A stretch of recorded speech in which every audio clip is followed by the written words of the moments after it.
мүгедектігі бойынша мемлекеттік әлеуметтік жәрдемақы туралы тақырыпты айтатын боламын. Соңына дейін қараңыздар.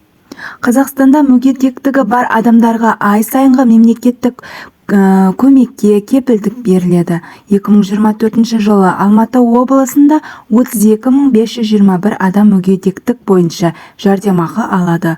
Сондай-ақ мүгедектігі душар болған жағдайда жәрдемақыға Қазақстан Республикасының азаматтары да, шетелдіктері де, азаматтығы жоқ адамдар да өтініш жасалған уақытта жұмыстың тоқтатылғанына немесе жалғасуына қарамастан құқылы.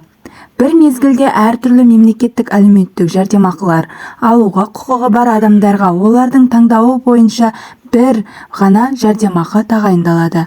Мүгедектік бойынша жәрдемақы тағайындау үшін азаматтарға арналған үкімет мемлекеттік корпорациясының жергілікті бөлімшесіне жүгінуге болады. Өзіңізбен бірге өтініш, жеке басын куәландыратын құжат, мүгедектігі туралы анықтама және банктік шот туралы мәліметтер болуы қажет.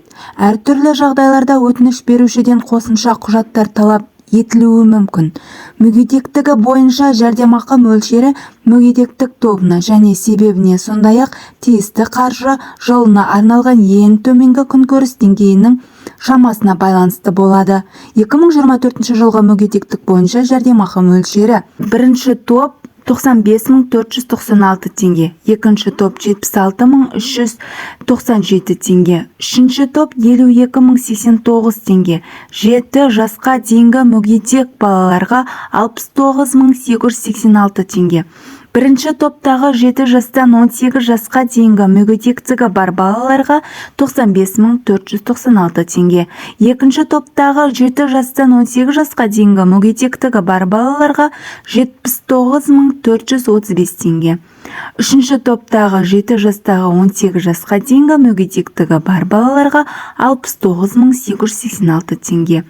Бала кезінен бірінші топтағы мүгедектігі бар адамдарға 95.496 теңге, бала кезінен екінші топтағы мүгедектігі бар адамдарға 79.435 теңге.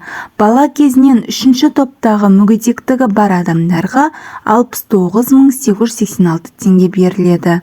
Ақпараттың пайдалы болса, арнаға жазылып, лайк басып қолдап қойыңыздар. Назарларыңызға рахмет.